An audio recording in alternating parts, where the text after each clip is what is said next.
एक छोटे से गांव में, जहां पहाड़ों की चोटियां बादलों को छूती थीं, एक पुरानी हवेली खड़ी थी। लोग उसे काली हवेली कहते थे। गांव वालों का मानना था कि वहां भूतों का बसेरा है। कई सालों से कोई उस हवेली के पास नहीं गया था।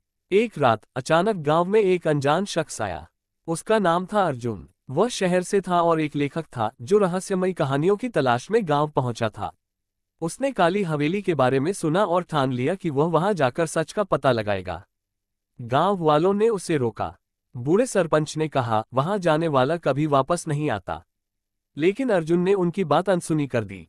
वह हवेली की ओर चल पड़ा, हाथ में टॉर्च और एक पुराना कैमरा लिए।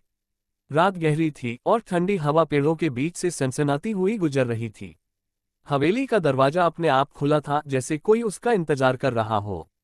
अर्जुन ने कदम अंदर रखा। अंदर धूल और सन्नाटा था। दीवारों पर पुरानी तस्वीरें टंगी थीं, जिनमें चेहरे धुंधले से लग रहे थे। अचानक उसे एक कमरे से हल्की सी आवाज सुनाई दी, जैसे कोई फुसफुसा रहा हो। वह उस ओर बढ़ा। कमरे में एक पुराना आईना था जो धूल से ढका था। उसने उसे साफ किया तो उसमें अपना चेहरा नहीं, बल्कि एक औरत का चेहरा दिखा।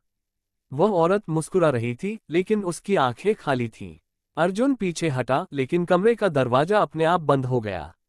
उसने बाहर निकलने की कोशिश की, लेकिन दरवाजा नहीं खुला। फिर उसे एक डायरी मिली जो मेज पर रखी थी। उसमें लिखा था, ये हवेली जिंदा है। जो यहाँ आता है वह इसका हिस्सा बन जाता है। डायरी में आखिरी पन्ने पर उसका नाम लिखा था, अर्जुन। वह चौंक गया। ये कैसे संभव था? उसने तो अभी अभी यह डायरी देखी थी। तभी उसे लगा कि कोई उसके पीछे खड़ा है। उसने मुड़कर देखा, लेकिन वहां कोई नहीं था। फिर भी साए दीवारों पर नाच रहे थे। अर्जुन ने हवेली से निकलने की ठानी। वह दौड़कर नीचे की ओर गया, लेकिन सीढ़ियां खत्म ही नहीं हो रही थीं। हर कदम के साथ हवेली और गहरी होती जा रही थी। तभी उसे एक कमरे में रोशनी दिखी। वहां एक औरत बैठी थी, वही जो आईने में दिखी थी। उसने कहा, तुम यहां से नहीं जा सकते अर्जुन। तुम अब मेरे साथ हो। उसकी आवाज ठंडी और भारी थी। अर्जुन ने पूछा, आप कौन हैं? औरत ने जवाब दिया, मैं इस हवेली की मालकिन हूं।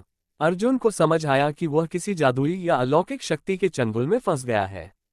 उसने हिम्मत जुटाई और अपने कैमरे से उस औरत की तस्वीर खींची। अचानक एक तेज चीख गूंजी और सब कुछ अंधेरे में डूब गया।